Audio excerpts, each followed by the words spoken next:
Hello everyone, मैं हूं Anil Patidar. Magnet brains Hindi में आपका स्वागत है। दोस्तों, आज हम लोग क्या पढ़ने वाले हैं? आज के इस वीडियो में हम शुरू करने वाले हैं कक्षा 8 के सामाजिक विज्ञान का विषय हमारा है भूगोल, और हमारा पाठ यानी अध्याय नंबर 4 जो है वो कृषि है। कृषि के अंतर्गत हमने पहला कॉन्सेप्ट पढ़ लिया दोस्तों, दूसरा कॉन्सेप्ट की ओर भी हमने पूरी तरह से उसको भी हमने समझ लिया था कि कृषि तंत्र क्या है। आज हम लोग बात करेंगे इस तीसरे कंसेप्ट की तरफ, जिसमें क्या बताया गया है, कृषि के प्रकार के बारे में चर्चा की गई है। तो दोस्तों, हम लोग चर्चा करेंगे कि कृषि के कौन कौन से प्रकार दुनिया में और भारत में प्रचलित हैं। तो समझते हैं एक एक करके कृषि के प्रकार क्या क्या हैं। तो कृषि के प्रकार किस आधार पर बांटे जाते हैं दोस्तों? कृषि के प्रकार जो है, कृषि को जो बांटा गया है वो जिन भी आधार में बांटा जाता है। मान लो फॉर एग्जांपल मैं बोल दूं आपको कि उत्पाद की मांग क्या है। उत्पाद की मांग मतलब कि मार्केट में किस चीज़ की मांग ज़्यादा है। तो जिस चीज़ की मांग ज़्यादा होती है दोस्तों, उस प्रकार की खेती होती भी है। उसके अलावा श्रम कितना लगता है, किस खेती में श्रम कितना लगता है, श्रम के हिसाब से भी इसको अलग अलग भाग में बांटा गया है। वहीं जो तीसरा है प्रौद्योगिकी, किस प्रकार की खेती में मशीनरी की ज़्यादा आवश्यकता होती है। दोस्तों, अगर आपसे मैं पूछूं कि कोई छोटा किसान है जिसके पास बहुत कम ज़मीन है और वो अपनी फैमिली के साथ खेती कर रहा है दोस्तों, उसके पास न तो कोई मशीनरी है और न ही वो श्रम अलग से कोई मजदूर कर सकता है, क्योंकि उसके पास इतने पैसे नहीं। तो वो क्या करेगा? एक तो वो कम प्रौद्योगिकी यानी कम तकनीक का इस्तेमाल करेगा, सारे काम हाथ से ही करना शुरू करेगा। अब सारे काम वो हाथ से कर रहा है, उसके पास मजदूर के लिए पैसे नहीं है, यानी उसका परिवार ही कर रहा है, मशीनरी भी नहीं है। तो ऐसी कृषि वो किस लिए कर रहा है? ताकि अपना जीवन जी सके, अपने सर्वाइवल के लिए, अपने निर्वाह के लिए दोस्तों। तो उस प्रकार की कृषि को हमने यहाँ पर नाम क्या दे दिया है? निर्वाह कृषि। तो इसको हमने जो बांटा है ना, दो प्रकार, किस आधार पर बांटा है कि उत्पाद की मांग क्या है, श्रम कितना लग रहा है, और उसमें पूंजी या मशीनरी की कितनी आवश्यकता हो रही है, उसको ध्यान में रखते हुए इसको दो भाग में बांटा गया है। पहला भाग आपको बिल्कुल समझ में आ गया होगा, निर्वाह कृषि। और दूसरा भाग है उसको हम लोग बोलते हैं वाणिज्यिक कृषि। कृषि का जो दूसरा भाग है उसको क्या बोलते हैं? वाणिज्यिक कृषि। वाणिज्यिक कृषि मतलब क्या होता है? वाणिज्य मतलब होता है दोस्तों व्यापार। जिस कृषि का उपयोग, जिस कृषि को हम लोग केवल उस उद्देश्य से करते हैं कि जो फसलें हम उगा रहे हैं उनको केवल बाजार में बेचेंगे, हमारी अपनी आवश्यकताओं के लिए नहीं, बल्कि बाजार में बेचकर पैसे कमाने के उद्देश्य से अगर कृषि की जा रही है तो उसको हम लोग क्या बोलते हैं?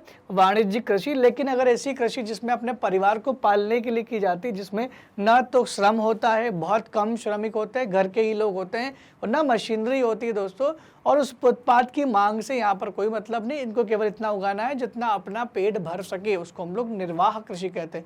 निर्वाह का मतलब होता है जीवन निकालना, जीविकोपार्जन, इससे जोड़ सकते हैं। आइए समझते हैं एक एक करके, गहन कृषि के बारे में समझते हैं और फिर हम लोग वाणिज्यिक कृषि के बारे में भी समझेंगे। गहन कृषि को भी कुछ अलग अलग भागों में बांटा गया है, उसकी भी चर्चा हम लोग करेंगे कि गहन कृषि में भी क्या क्या चीज़ें होती हैं। तो दोस्तों, गहन कृषि की ओर बढ़ते हैं। गहन कृषि में होता क्या, इसकी विशेषता क्या है? मैंने आपको बताया ना कि गहन कृषि में होता क्या। एक छोटे किसान से इसको समझोगी तो ज़्यादा बेहतर तरीके से समझ में आएगा। इसमें क्या होता है, एक तो ये कि इसके पास भूखंड बहुत छोटा होता है। पैसों की कमी होने के कारण ये क्या करते हैं? पारंपरिक प्रकार की खेती करते हैं। गहन कृषि एक परंपरा मतलब समझते हैं आप बोलते हो ना कि मेरे परिवार की परंपरा है, मतलब बहुत पुरानी चली आ रही है, मतलब पुराने तरीकों को ही आगे बढ़ाना क्या कहलाता है? परंपरागत तरीका हो जाता है वो। तो परंपरागत शब्द को हम लोग कृषि के साथ अगर जोड़ दे, इसका मतलब जो लोग पुराने तरीके से खेती करते थे ना, आज भी उसी तरीके से खेती अगर कोई लोग कर रहे हैं तो उसको हम लोग बोलते हैं परंपरागत खेती। जैसे फॉर एग्जांपल, अगर मैंने इस बार कि सोयाबीन की खेती मान लो, मध्य प्रदेश में सबसे ज़्यादा जो खेती होती है दोस्तों वो काय की होती है? वो होती है सोयाबीन की। सोयाबीन की खेती मान लो हम लोगों ने की है, सोयाबीन को उगा लिया, बढ़िया सोयाबीन की उपज भी हमें हुई।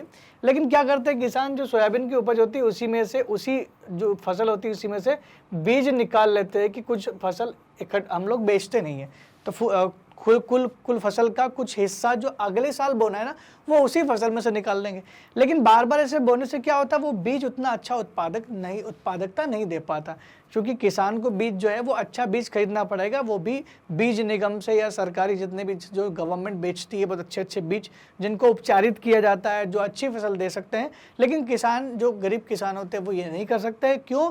क्योंकि उनके पास अलग से कोई निवेश होता नहीं है। ऐसे में वो क्या करते हैं, अपनी ही फसल को अगले साल के लिए बचा बचा के रखते हैं और फिर उसको बो देते हैं और ये चक्र चलता रहता है। इसमें क्या होता है कि बहुत ज़्यादा फसल उगती नहीं है। इसका मतलब है फसल की उत्पादकता भी बहुत कम है, परंपरागत खेती कर रहे हैं और श्रमिकों के लिए पैसे भी नहीं होते, इसलिए खुद ही खेतों में जाकर काम करते हैं, पूरा परिवार काम करता है। तो ऐसे को जो हम लोग जो श्रम है वो भी कौन सा है, पारिवारिक श्रम कहलाता है। तो निर्वाह कृषि जो है वो इस तरह की कुछ कृषि होती है। समझते हैं इसको, इसमें क्या क्या है। जो कृषक परिवार की आवश्यकता की पूरी करे, मतलब उसको बाजार में बेचना कोई मुख्य उद्देश्य नहीं होता है। उसका मेन उद्देश्य ये होता है कि निर्वाह कृषि का केवल इतना उगाए जो हमारे परिवार का पेट भर ले, क्योंकि जीना ही सबसे बड़ा टास्क होता है। ठीक है। परंपरागत रूप से कम उपजाऊ प्राप्त करने के लिए परंपरागत रूप से खेती की जाती है, जिसमें हर बार अपने ही बीज को बार बार बो रहे होते हैं, लेकिन प्रोडक्टिविटी भी कम हो रही है। हमारे देश में बहुत सारे किसान इसी तरह का ट्रेंड अपनाते हैं दोस्तों, और जिन किसानों ने अच्छे उन्नत बीजों का इस्तेमाल किया है उनको कुछ अच्छा ही फायदा मिला होगा दोस्तों। तो ऐसे में ये पारंपरिक प्रकार की खेती क्या करेगी, कम उपज देगी।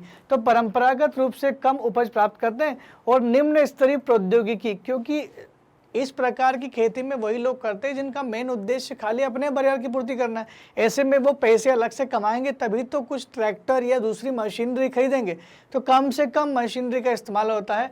हो सकता है कि भाई इसमें क्या है कि वो बैलों की सहायता से खेती करवा ले, या उनके पास कुछ व्यवस्थित काम नहीं है तो रेंट पर ले करके करवा ले। कम से कम प्रौद्योगिकी का इस्तेमाल इसमें होता है। और जो श्रम है वो दोस्तों वो भी कौन है, पारिवारिक श्रम, परिवार के लोग ही उसमें श्रम करते हैं, मेहनत करते हैं, मजदूरी करते हैं। तो इस प्रकार की खेती को हम लोग क्या बोलते हैं, निर्वाह कृषि बोलते हैं। बहुत सिंपल तरीका है इसको समझने का। बाकी निर्वाह कृषि को दो भागों में बांट दिया गया है।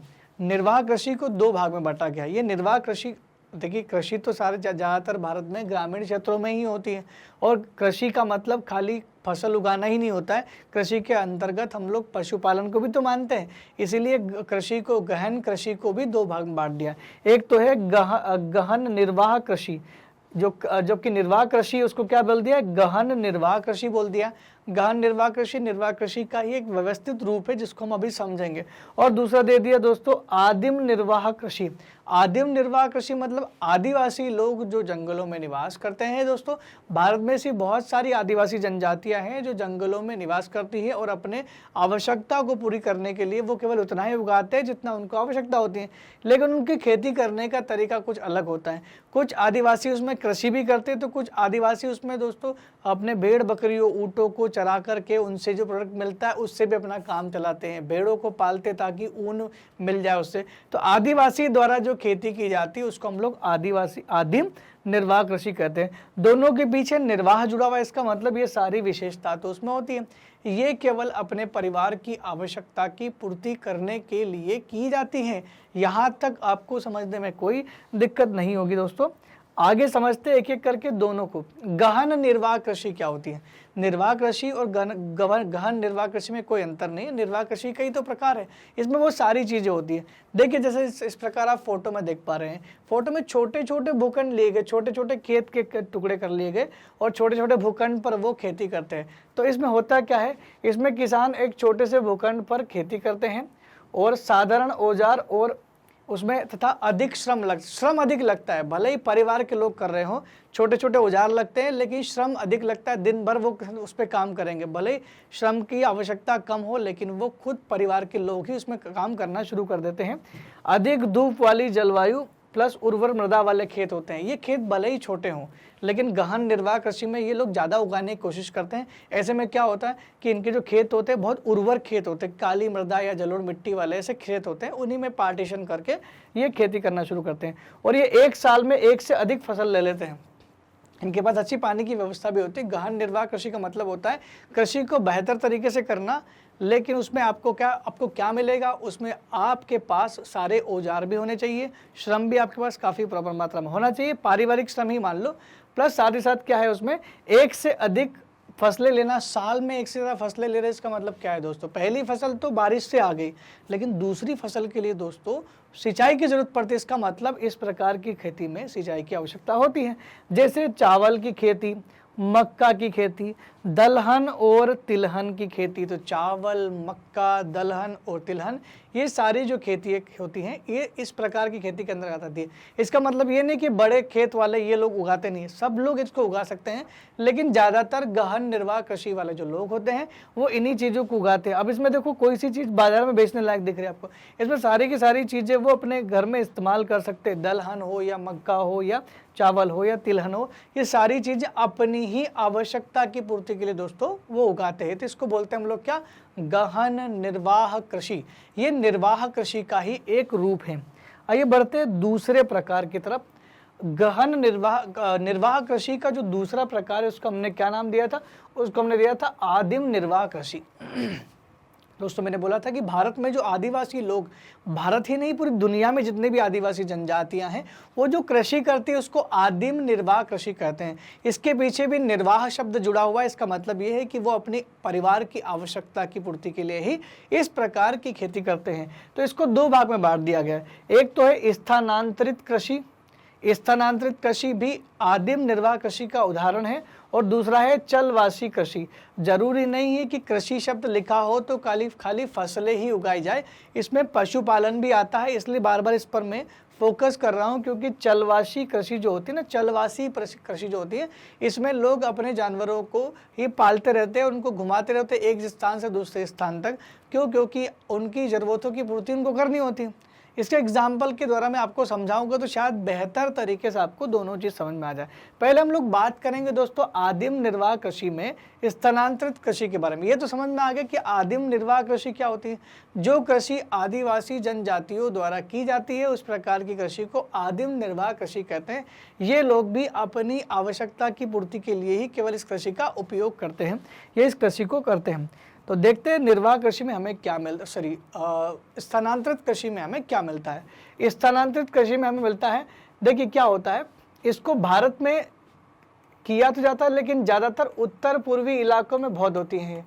उत्तर पूर्वी राज्य समझते हैं दोस्तों, जब भी कोई डायरेक्शन लिखी जाती है तो आपको याद रखना पड़ेगा उत्तर पूर्वी राज्य कौन से हैं। उत्तर पूर्वी राज्य मतलब मैं मान लो बोल दूँ आपको, क्या नागालैंड है, तो बिल्कुल नागालैंड एक उत्तर पूर्वी राज्य है। नागालैंड हो गया आपका, असम हो गया आपका मणिपुर, त्रिपुरा, ये बहुत सारे राज्य उधर हैं जिसको हम लोग सेवन सिस्टर के नाम से जानते हैं ना।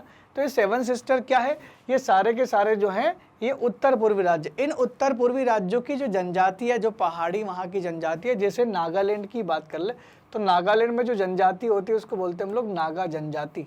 ये नागा जनजाति इस तरह की कृषि करती हैं। तो ये लोग करते क्या होंगे इस कृषि में, ये लोग क्या करते हैं, मान लो ये बहुत बड़ा एक जंगल है, जंगल वाला एरिया है, इस जंगल में सब जगह पर पेड़ लगे होंगे। तो ये क्या करते, इतना बड़ा हिस्सा उस पेड़ों को साफ करते, काट करते और इतना सा छोटा सा हिस्सा लेते खेती करने के लिए। इसमें वो जो भी अनाज वगैरह उगाना चाहे वो उगा सकते हैं। अब इसमें वो खेती करते हैं, लेकिन नागालैंड या किसी भी राज्य में, जो जिन राज्यों की मैं बात कर रहा हूँ, इसमें जो जनजातियाँ होती हैं उनको ना तो कृषि के उपकरणों के बारे में कोई जानकारी, ट्रैक्टर वगैरह इस्तेमाल नहीं करते, ना ही उनके पास कोई उर्वरक होते होंगे, और ना ही उनके पास कोई दूसरी चीज़ जो खेती को आगे बढ़ा सकती हो, न सिंचाई की व्यवस्था होती। वो सीधा क्या करते हैं, बारिश होती है उस पानी से ये खेती कर लेते हैं। तो इनका मेन उद्देश्य क्या होता है, मेन उद्देश्य अपनी जनजाति के लोगों का पेट भरना होता है। तो ये लोग क्या करते हैं, पहले ही पूरे जंगल में से इस एरिया को साफ करके इसको खेती योग्य बनाया। अब क्या होता है कि जब आप न तो उसमें प्लाउ करें, न तो उसमें उस मिट्टी को ऊपर नीचे कर रहे हो, इसका मतलब न तो उसमें आप जुताई कर रहे हो ना कुछ काम कर रहे हो, तो ऐसे में क्या होगा, मिट्टी जल्द ही वापस उर्वरता खत्म हो जाएगी, बंजर हो जाती है। लेकिन 1-2 साल, 2 या 3 साल तक वो खेती करते हैं इसमें, और 3 साल के बाद ये जब यह भूमि जो है वो खत्म हो जाती है, इसकी उर्वरता खत्म हो जाती है, तो ये लोग क्या करते हैं, फिर दूसरा एरिया साफ करते हैं। मान लो यहाँ के जंगल को साफ कर दिया, अब इसमें क्या करते हैं, ये मिट्टी को थोड़ा उर्वर बनाने के लिए एक काम तो करते हैं। ये क्या करते हैं, उन जंगलों के जो आखिरी में अवशेष बचे होते हैं जो वनों के, उनको जलाते हैं, और जलाने से जो राख बनती है वो मिट्टी में मिल जाती है, उससे थोड़ी सी उर्वरता तो बढ़ती ही है। तो ऐसे में फिर 2-3 साल यहाँ की, फिर दूसरा हिस्सा काट दिया। ये जंगलों की कटाई तो इससे हो रही है, हालांकि खेती का सही प्रकार तो नहीं है, लेकिन फिर भी वनवासी जो होते हैं वो इस प्रकार की खेती करते हैं। इसी को भारत में कहते हैं झूम कृषि। इसका नाम भारत में झूम कृषि भी है, झूम कृषि। और इसे स्थानांतरित कृषि भी कहते हैं। आपका समझ में आ गया होगा कि स्थानांतरण का मतलब क्या होता है। स्थानांतरण का मतलब होता है एक स्थान से दूसरे स्थान तक खेत को इधर उधर घुमाते रहना। तो इसमें क्या होता है, भले ही 2-3 साल बाद बंजर भूमि हो जाए, लेकिन नई भूमि के लिए आपके पास जगह है, फिर दोबारा जंगल काटे, तो ऐसा कुछ है। तो पढ़ते इसमें वृक्षों को काटकर या जलाकर भूखंड को साफ किया जाता है, जो मैं बता रहा हूँ वही चीज़ है। इसके बाद राख को मृदा में मिलाया जाता है, जो आखिरी अवशेष बचे होते हैं, जो उनके तने होते हैं, उनको जला करके राख में मिला दिया जाता है। कुछ वर्ष पश्चात जब भूमि की उर्वरा शक्ति समाप्त हो जाती है तो वह जमीन छोड़ दी जाती है और नई भूमि तैयार की जाती है। यही तो एक तरीका है। इसमें लोग क्या उगाते हैं खाने के लिए, मक्का, रतालू, आलू और कसावा, ये कुछ खाने की चीज़ें हैं जो वो उगाते हैं और अपना पेट भर लेते हैं। दोस्तों दुनिया में बहुत सारी जनजातियां हैं जो इस प्रकार की खेती करती हैं और दुनिया के अलग अलग देशों में इसके अलग अलग नाम भी है। जैसे एक नाम तो मैंने आपको बता दिया कि भारत के उत्तर पूर्वी राज्यों में इसे झूम खेती के नाम से जानते हैं और हाल ही में सरकार ने यह भी कहा है कि झूम खेती पर जितना हो सके प्रतिबंध लगाना पड़ेगा, क्योंकि लगातार जंगलों की कटाई किसकी वजह से हो रही है, इस झूम कृषि की वजह से हो रही है। लेकिन फिर भी जनजातियों के अधिकार होते हैं, उसको लेकर के सरकार इतना ज़्यादा स्ट्रिक्ट नहीं है। देखते हैं स्थानांतरित कृषि विश्व में कहाँ कहाँ होती है। दोस्तों जहाँ जहाँ जनजातियाँ पाई जाएगी, और जनजातियाँ कहाँ पाई जाती है, जहाँ पर घने जंगल होते हैं वहाँ पर जनजातियाँ पाई जाएगी। दुनिया का सबसे बड़ा जो घना जंगल है दोस्तों वो कहाँ पर है, अमेजोन का जंगल कहा था ना, अमेजोन का। तो अमेजोन के सघन वन में जो जनजातियाँ होती है दोस्तों वो इस प्रकार की खेती करती है।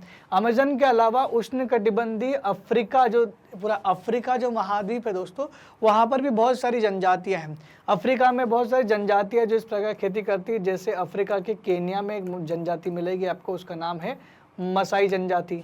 अफ्रीका के कांगो में एक जनजाति मिलेगी जिसका नाम है पिग्मी जनजाति। अफ्रीका के कालाहारी मरुस्थल में एक जनजाति मिलेगी जिसका नाम है बुशमैन जनजाति। तो ये सब क्या है, ये सब जनजातियों के नाम है अफ्रीका की जो वहाँ पर होती है। ये जनजातियाँ अपनी अलग खासियत रखती हैं और ये भी जनजातियाँ अपने जीवन निर्वाह के लिए ये खेती करती है। और वहाँ की कौन सी खेती करती है, स्थानांतरित खेती करती है। जंगलों को काटती है, फिर फसल उगाती है और जैसे ही उसकी उर्वर शक्ति खत्म हो जाती है दोबारा से जंगल को काटती है और फिर से फसल उगाती है। ऐसा इनका लगातार ट्रेंड चलता जाता है।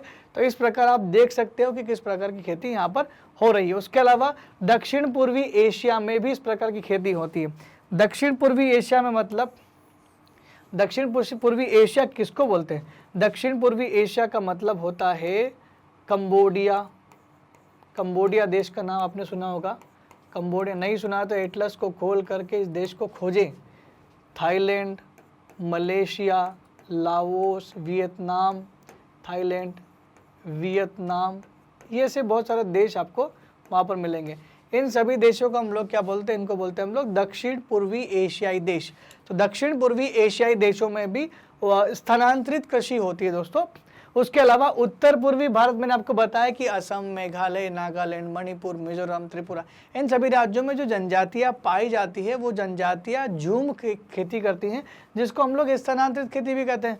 तो स्थानांतरित खेती देखो आपने अलग अलग जगह की जनजातियों में पाई जाती है, तो वो इस प्रकार की खेती करते हैं। तो देखो भारत दुनिया में इसको अलग अलग नाम से जानते हैं। जैसे उत्तर पूर्वी भारत में इसको क्या बोलते हैं, इसको बोलते हैं झूमिंग खेती या झूम कृषि बोलते हैं। वहीं ब्राजील में दोस्तों इसको क्या बोलते हैं, इसको रोका कृषि बोलते हैं। रोका, रोक दो कृषि करना, फिर दूसरी जगह करो, फिर रोक दो, फिर इससे इसको समझ सकते हैं आप, ठीक है। फिर मैक्सिको जो देश है वहाँ पर ये खेती की जाती है, उसको हम लोग वहाँ पर बोलते हैं, उसको वहाँ पर बोला जाता है वहाँ की लोकल भाषा में उसको बोलते हैं मिल्पा। तो मिल्पा शब्द किसके लिए इस्तेमाल किया जाता है, स्थानांतरित कृषि के लिए, लेकिन मैक्सिको नाम के देश में होता है। वहीं लदांग, मलेशिया में इसका इस्तेमाल होता है, लदांग बोलते हैं इसको, लदांग। कहाँ बोलते हैं, मलेशिया में। मलेशिया मतलब मलेशिया कहाँ आएगा आपका, मलेशिया ये यहाँ आएगा उत्तर दक्षिण पूर्वी एशियाई देशों में। ये Cambodia, Thailand, Vietnam, Malaysia, Indonesia सब एक जगह ही हैं। तो ये आपके दक्षिण पूर्वी एशिया में आएंगे। लदांग मलेशिया में बोलते हैं, मिल्पा मैक्सिको में बोलते हैं, और रोका बोला जाता है ब्राजील में। और दोस्तों भारत में इसको क्या बोलते हैं, भारत में इसको कहा जाता है झूम कृषि। यहाँ तक तो आपको अच्छे से क्लियर हो गया होगा। आगे चलते हैं चलवासी कृषि के बारे में। चलवासी कृषि क्या होती है? चलवासी कृषि आपने देखा होगा, ये फोटो आप देख रही है एक सड़क का फोटो। अक्सर आप कई बार यात्रा करने जाते हैं तो आपकी कार या बस के सामने ढेरों बकरियां, ढेरों भेड़ या कभी कभार ऊंट भी आ जाते हैं। क्या आपने सोचा है कि कहाँ से आए होंगे और क्यों ये आ जाते हैं? और एक से निकलते हैं, बड़ी मुश्किल से आप एक ग्रुप से निकलते, आगे दूसरा ग्रुप मिल जाता है, फिर निकलते तो 1-1.5 घंटे तक आप इनमें परेशान हो जाओगे। ये लोग जो आते हैं उनके पेशे आपने देखे कुछ गडरिये होते हैं जो उनको लगातार चला के ले जाते हैं। ये कहाँ ले जा रहे होते हैं? क्या होता है कि कुछ क्षेत्र ऐसे होते हैं जैसे राजस्थान, कुछ क्षेत्र ऐसे होते हैं जहाँ पर वर्षा की कमी होती है, ऐसे में उनको उन पशुओं को पीने की पानी की समस्या होती है और चारे की समस्या होती है। तो उनके साथ जो ये लोग उनके साथ चलते हैं इनको बोलते हैं हम लोग चलवासी। तो ये क्या करते हैं? अपने जानवरों को पालने के लिए, उनके पानी और चारे की पूर्ति करने के लिए उनके साथ एक स्थान से दूसरे स्थान तक आते जाते रहते हैं। तो वो जो गडरिये, वो जो आपको दिखते हैं रोड पे, जो रोड ब्लॉक कर देते हैं कई बार, वो सब कौन होते हैं? वो सब किसान होते हैं, वो चलवासी किसान होते हैं।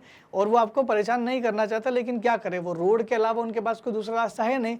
इसलिए हमेशा आपको अक्सर अभी राजस्थान के आसपास जितने भी राज्य हैं उनमें समस्या होती है। जैसे आप मध्य प्रदेश के हो तो आपके यहाँ पर बड़ी समस्या ये रोड पे दिखाई देगी।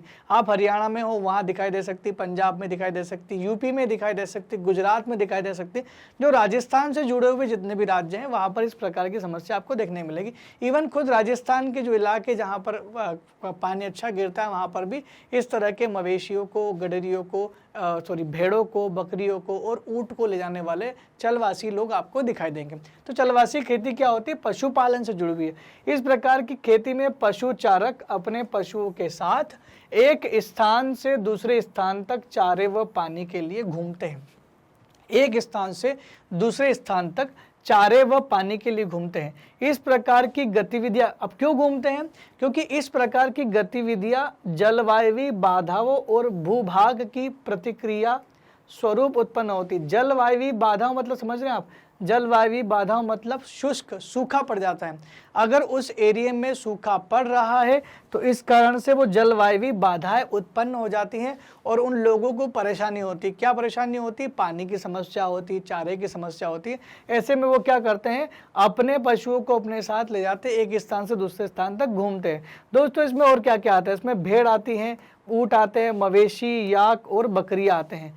भेड़, ऊँट, मवेशी, याक, बकरियां, ये सब वो जानवर हैं जिनसे वो उत्पाद लेते हैं। तो पशुपालन भी एक खेती का प्रकार ही तो है। तो चलवासी खेती में ऐसा कुछ होता है। सहारा के अर्धशुष्क प्रदेश और मध्य एशिया तथा भारत के राजस्थान और जम्मू कश्मीर में ऐसी कुछ चलवासी जनजातियां होती हैं जो इस प्रकार की खेती करती है। ये भी जनजातियों से ही जुड़ा हुआ है। तो ये दो चीज़ हमने दोस्तों अभी समझ ली। एक तो हमने समझी स्थानांतरित खेती के बारे में और दूसरी हमने समझी चलवासी खेती के बारे में, जो बहुत आसान थी समझने में। दोस्तों अब हमको समझना है वाणिज्यिक कृषि क्या होती है। वाणिज्यिक कृषि में हमने क्या समझा था कि किस कृषि को वाणिज्यिक कृषि कहते हैं। दोस्तों ऐसी फसलें उगाना जिनका मुख्य उद्देश्य केवल बाजार में बेचकर पैसे कमाना हो, व्यापार ही उसका मुख्य उद्देश्य हो, उस खेती को हम लोग वाणिज्यिक कृषि कहते हैं। तो वाणिज्यिक कृषि को 3 भागों में बांटा गया है। पहला है वाणिज्यिक अनाज कृषि, यानी ऐसे अनाज का उत्पादन करना, अनाज वैसे खाने के लिए उत्पादन करते जैसे गेहूं, मक्का, चावल, इसको हम लोग अनाज में आते हैं। तो ऐसे अनाज का उत्पादन करना जिसका इतनी बल्क में, ज़्यादा मात्रा में उत्पादन करना ताकि मार्केट में उसकी मांग है, मार्केट में बेचकर पैसे कमा ले। क्या भाई छोटा सा एक परिवार होता है कितना गेहूं खा सकता है साल में? वो 5 क्विंटल 10 क्विंटल मान लो। लेकिन अगर परिवार 100 क्विंटल उगा रहा है तो 100 क्विंटल अगर उसकी फसल हो रही है, इसका मतलब ये है कि उसको 90 क्विंटल तो बेचना पड़ेगा ना, तो वो बाजार में उसको बेचता है। वो वाणिज्यिक अनाज कृषि। सबसे ज़्यादा भारत में इसी प्रकार की दोस्तों कृषि होती है। सबसे ज़्यादा लोग जो कृषि करते हैं वो वाणिज्यिक अनाज कृषि ही करते हैं। उसके अलावा मिश्रित कृषि, मिश्रित मतलब अलग अलग प्रकार की फसलें बोना, उसको हम लोग मिश्रित कृषि कहते हैं। और फसलों के साथ साथ पशुपालन, डेयरी उत्पादन, ये सब क्या कहलाए, सब चीज़ को हम लोग मिश्रित कृषि में जोड़ देते हैं। मतलब एक साथ अलग अलग जगह से उसको फायदा पहुंच रहा हो।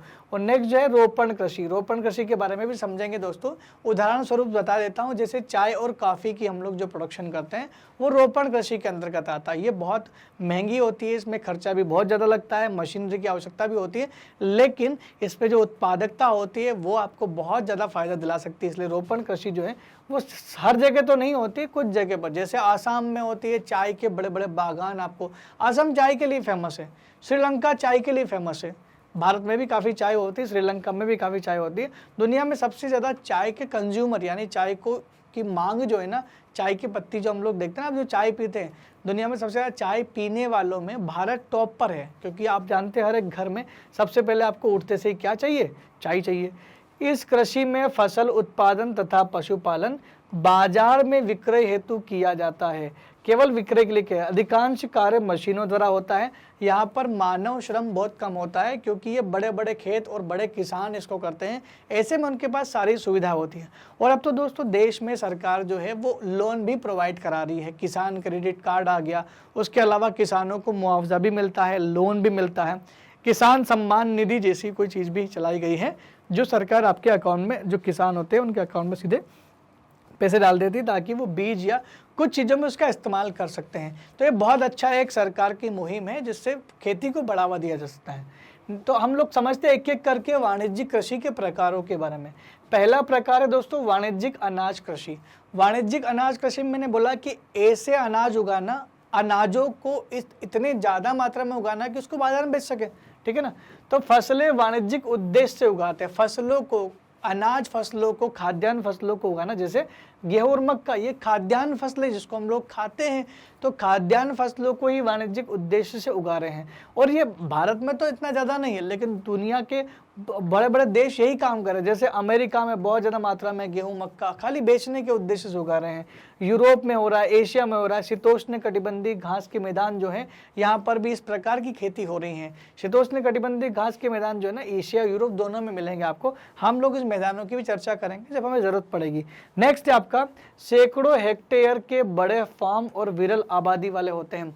मतलब यहाँ पर एक तो क्या है, आबादी भी बहुत कम होती है इन जगहों पर, और सैकड़ों हेक्टेयर के बड़े बड़े फार्म होते हैं। अमेरिका में आपको पता है एक फार्म कितने बड़ा होता है। हमारे यहाँ पर एक कृषि का जो क्षेत्र होता है, हमारे यहाँ पर तो एवरेज ही 1.5 एकड़ के आसपास है। 1.5 एकड़ तो बहुत छोटा एरिया होता है। यहाँ पर 250 एकड़ का एक खेत, ये नॉर्मल साइज है वहाँ की। 250 एकड़ का एक ही खेत होता है। मतलब अमेरिका के किसानों के पास बहुत ज़्यादा मात्रा में खेती का करने के बहुत बड़े जगह होती है। हमारे पास जगह की कमी है और हमारे पास किसान भी ज़्यादा है, सघन आबादी भी है, लेकिन यहाँ पर आबादी कैसी है, विरल है, बहुत कम लोग मिलेंगे आपको, ज़्यादातर लोग शहर में मिलते हैं। साल की केवल एक फसल क्योंकि अत्यधिक ठंड और वर्धन काल को बाधित करती हैं। तो इन एरियो में, अमेरिका, यूरोप, इन एरियो में क्या होता है, ठंड ज़्यादा पड़ती है दोस्तों। ये लोग उगाते तो है, लेकिन साल में एक ही बार फसल उगाते हैं। क्यों? क्योंकि दूसरी फसल के लिए इतनी तेज ठंड गिरती है कि वो जो फसल उगने के लिए जो टेम्परेचर, जलवायु चाहिए, वो पनप नहीं पाती, वो वहाँ पर स्थापित नहीं हो पाती। इस वजह से क्या होता है कि वहाँ पर ये साल में केवल एक बार की ही फसल उगा पाते हैं। तो ये हो गया आपका वाणिज्यिक अनाज कृषि। भारत में भी इस प्रकार की खेती होती है, लेकिन भारत में ये 2 से 3 बार हम लोग खेती कर सकते हैं, 3 बार तक की खेती होती है भारत में। मिश्रित खेती की बात करें तो मिश्रित खेती में क्या होता है, भूमि का उपयोग केवल अनाज यानी भोजन को हम लोग ऐसे लग सकते हैं, अनाज व चारे की फसल उगाने और पशुपालन के लिए किया जाता है। भूमि का उपयोग केवल फसल उगाने के लिए किया जाता है, उसके अलावा चारा भी उगाना है और पशुपालन भी करना है। तो ये 3 चीज़ें अलग अलग हो गई, तो मिक्सचर हो गया। इसी को हम लोग बोलते हैं दोस्तों मिश्रित खेती। और ये मिश्रित खेती यूरोप में होती है, पूर्वी यूएसए में होती है, अर्जेंटीना में होती है, दक्षिण पूर्वी ऑस्ट्रेलिया में होती है, न्यूजीलैंड और दक्षिण अफ्रीका में बहुत प्रचलित है। भारत में इतनी ज़्यादा प्रचलित नहीं है, लेकिन इन क्षेत्रों में बहुत ज़्यादा प्रचलित है। क्यों? क्योंकि यहाँ पर ये लोग, यहाँ पर मांसाहारी की संख्या भी बहुत ज़्यादा है। ऐसे में इन लोगों को पशुओं को पालना भी पड़ता है। हमारे देश में इतने ज़्यादा नहीं है, लेकिन विदेशों में सबसे ज़्यादा लोग मांसाहारी ही हैं। तो ऐसे में उनको भी पालना है, पशुओं को भी पालना है। जिन पशुओं से मांस निकाला जाता है उनका पालन भी करते हैं, तो वो चारा भी उगाते हैं, वो फसल भी उगाते हैं और पशुपालन भी करते हैं। तो इस तरह की खेती को हम लोग क्या बोलते हैं, इस तरह की खेती को हम लोग बोलते हैं, इस तरह की खेती को हम लोग क्या बोलते हैं, मिश्रित कृषि कहते हैं। नेक्स्ट आपका आ गया रोपण कृषि। रोपण कृषि में क्या होता है, रोपण कृषि में क्या होता है, इसमें बड़े पैमाने पर श्रम और पूंजी की आवश्यकता होती है। बड़े पैमाने पर श्रम और पूंजी मतलब एक तो बहुत ज़्यादा आपको श्रमिकों की आवश्यकता पड़ेगी, और दूसरा इसमें इसमें पूंजी की आवश्यकता बहुत पड़ती है, तो बहुत ज़्यादा मात्रा में पूंजी और श्रमिकों दोनों की इसमें आवश्यकता होती है। बाकी उत्पादों का प्रसंस्करण खेतों के निकट ही होता है। इस प्रकार की खेती में क्या होता है, जैसे मान लो चाय की खेती हो रही है तो उसके निकट ही चाय का एक कारखाना लगा जाएगा, तो तुरंत वो जा करके उसका प्रसंस्करण कर ले और उसे चाय पत्ती में कन्वर्ट करके मार्केट तक पहुंचा दे। तो ज़्यादातर जो यहाँ के जो कारखाने होते हैं इसके निकट में ही होते हैं।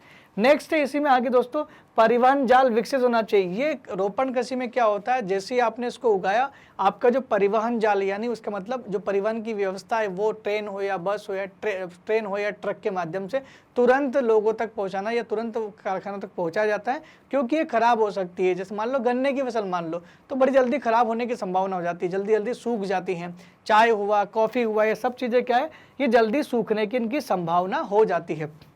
ठीक है दोस्तों, ठीक है। आगे समझते हैं इसमें क्या है, विश्व के उष्ण कटिबंधीय प्रदेशों में होती है। उष्ण कटिबंधीय प्रदेश मतलब क्या, मैंने एक बार फिर आपको बताया था, एक बार दोबारा आपको बता दूं कि जैसे मान लो ये आपका अर्थ का है, अर्थ में ये 0 डिग्री है, ठीक है। 0 डिग्री से 30 डिग्री वाला जो एरिया होता है दोस्तों, ये 30 डिग्री वाला एरिया होता है। इसमें साल भर में बहुत तेज गर्मी गिरती है और इसी को हम लोग क्या बोलते हैं, इसी को हम लोग बोलते हैं दोस्तों उष्ण कटिबंध।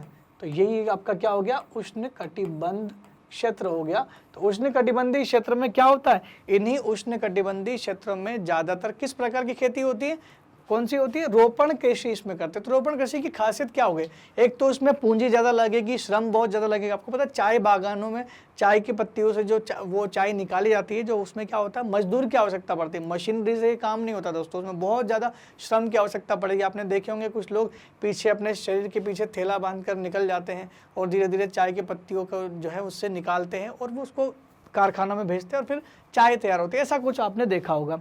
तो ये चाय, कहवा, काजू, केला और कपास, ये सब चीज़ें कौन सी आएगी, सब आती है रोपण कृषि के अंतर्गत आती है।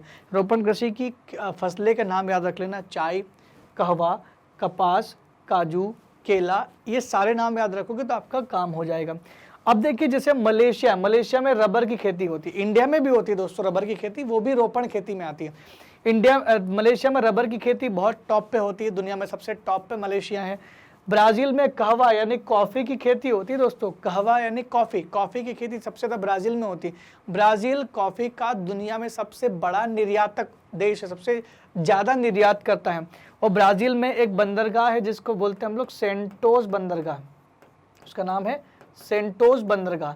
इस सेंटोस बंदरगाह को कॉफ़ी बंदरगाह के नाम से प्रसिद्ध है। यह बहुत ज़्यादा यहाँ से कॉफ़ी जितनी भी होती है सब इसी पोर्ट से ट्रांसफ़र हो जाती है पूरी दुनिया में। और बाकी भारत और श्रीलंका एक चीज़ के लिए प्रसिद्ध है और वो है आपकी चाय। हमारे देश में चाय बहुत होती है। इसका मतलब ये नहीं कि हमारे कॉफ़ी नहीं होती है, रबर नहीं होता। कर्नाटक में कॉफ़ी रबर दोनों की खेती होती है दोस्तों, ठीक है। तो ये रोपण कृषि यहाँ पर आपको समझ में आ गया, ठीक है दोस्तों। आगे बढ़ते आज का हमारा प्रश्न रहेगा कि जैविक खेती क्या होती है और इसकी विशेषता क्या होती है। इस प्रश्न को हम लोग इसका जवाब मैं दूंगा, लेकिन ये प्रश्न अपने बेहतर तरीके से आप इसका उत्तर लिख भी सकते हैं। मैं भी इसको एक्सप्लेन जरूर कर दूंगा, लेकिन इसका उत्तर अभी नहीं बताऊंगा। हो सकता है कि आपको इसका उत्तर एनसीईआरटी में मिल जाए। देखिए जैविक खेती का मतलब होता है ऐसी कृषि जिसमें हम लोग कीटनाशक और ये जो उर्वरक है इसका इस्तेमाल नहीं करते हैं। इनकी बजाय हम लोग जैविक खाद का इस्तेमाल करते हैं, जैसे गोबर खाद, जैसे गाय और भैंस का जो मूत्र, गाय गौमूत्र जो होता है ना, उससे भी हम लोग खाद बना सकते हैं। वर्मी कंपोस्ट जो केचुआ होता है, वो केचुए से भी एक वर्मी कंपोस्ट नाम का खाद बनाया जाता है, उससे भी खाद हो सकता है। जो रसोई में हम लोग रोज इस्तेमाल करते हैं, फल फ्रूट सब्जियां, सब्जियों के जो बचे हुए अवशेष होते हैं, इनसे भी खाद इस्तेमाल बनाया जा सकता है। तो अगर हम लोग जैविक खाद का इस्तेमाल कर रहे हैं तो न तो खेती को नुकसान होगा न प्रकृति को नुकसान होगा। तो जैविक खेती में हम लोग इस प्रकार की चीज़ें इस्तेमाल करते हैं, तो बहुत अच्छी एक तरीका है। और दोस्तों को पता है कि भारत में एक राज्य ऐसा है जो पूरी तरह से जैविक खेती करता है, वहाँ पर किसी भी प्रकार के कीटनाशक या उर्वरक का इस्तेमाल नहीं किया जाता, और उस राज्य का नाम है दोस्तों सिक्किम। सिक्किम एक ऐसा राज्य है भारत में जो 100% जैविक खेती करता है। 100% कौन सी खेती करता है, जैविक खेती करता है। तो ये आप यहाँ पर इसको मेंशन कर सकते हो, याद रखने के लिए बहुत एक अच्छा उदाहरण है जैविक खेती का, ठीक है दोस्तों, तो हमने आज क्या पढ़ा, हमने आज पूरी तरह से कंप्लीट कर लिया है कृषि के प्रकार के बारे में। कृषि के कितने प्रकार हैं, हमने 2 प्रकार की बात की थी, एक तो निर्वाह कृषि और वाणिज्यिक कृषि। उसके अंदर जो जो प्रकार थे हमने पूरी तरह से चर्चा कर ली। आशा करता हूँ कि आपको सारी चीज़ें बेहतर तरीके से समझ में आ गई होगी। दोस्तों, अगर आपको यूट्यूब पर हमारे वीडियो सीक्वेंस में या नहीं, आप ढूंढ नहीं पा रहे, कोई समस्या होती है, आप चाहते हैं कि आपको आपकी क्लास की वीडियो केवल सीधे आपको दिखाई दे, तो इसका एक तरीका है, आप magnetbrain.com सर्च कीजिएगा। आप जैसे हमारी वेबसाइट पर जाते हो, आपको ये विंडो ओपन होगी। इस विंडो पर आप क्या करेंगे, आप CBSE हिंदी मीडियम पर क्लिक करेंगे। जैसे ही आप CBSE मीडियम हिंदी पर क्लिक करेंगे, आपके पास बहुत सारे ऑप्शंस आ जाएंगे जो क्लास से रिलेटेड है, क्लास 11, 12, 10, 9। तो आपको क्लास 8 को क्लिक करना है क्योंकि आप क्लास 8 के विद्यार्थी हैं। और जैसे ही आप क्लास 8 पर क्लिक करते हैं, आपको कक्षा 8वीं के सारे टीचर के फोटोज और विषय दिखाई देंगे, जिसको भी आपको देखना। मान लो आपको सामाजिक विज्ञान देखना है तो वॉच नाउ पर क्लिक कीजिएगा। जैसे ही आप वॉच नाउ पर क्लिक करेंगे, आपको एक दूसरी विंडो ओपन होती दिखाई देगी। इस दूसरी विंडो में आप क्या देखेंगे, आप देखेंगे लास्ट में नीचे लिखा हुआ वॉच चैप्टर वाइज वीडियो। तो आप पाठ्यक्रम परिचय और ये संसाधन जैसा आपको दिख रहा है, तो इसमें से जो भी आपको देखना है, ऐसी और भी लिस्ट नीचे इसमें सारी मिलेगी आपको। ये तो एक एग्जाम्पल के तौर पर बताया जा रहा है दोस्तों। तो अगर आप इस पाठ्यक्रम परिचय पर क्लिक करते हैं तो आपको सीधा वो वीडियो दिखाई देगा, जैसे विषय वस्तु वाला जो वीडियो है आपको दिखाई देना है। तो ऐसे आप कोई भी वीडियो देख सकते हैं। इससे आपको हमारा वीडियो सर्च करने में आसानी होगी और आप अपनी पढ़ाई आराम से कर सकते हैं। दोस्तों, मैग्नेट ब्रेन्स लेकर के आया है 100% मुफ्त शिक्षा, जो कि कक्षा 6 से कक्षा 12वीं के सभी विद्यार्थियों को दी जा रही हैं और ये हिंदी और अंग्रेजी माध्यम में ऑनलाइन प्रोवाइड की जाती हैं। दोस्तों, अगर आपको हमारे वीडियो बहुत अच्छे लग रहे हैं तो एक तो आप हमारे वीडियो के अंत में कमेंट जरूर करें और साथ ही हमारे वीडियो को लाइक, शेयर और सब्सक्राइब जरूर करें। तब तक के लिए दोस्तों धन्यवाद। Thank you very much.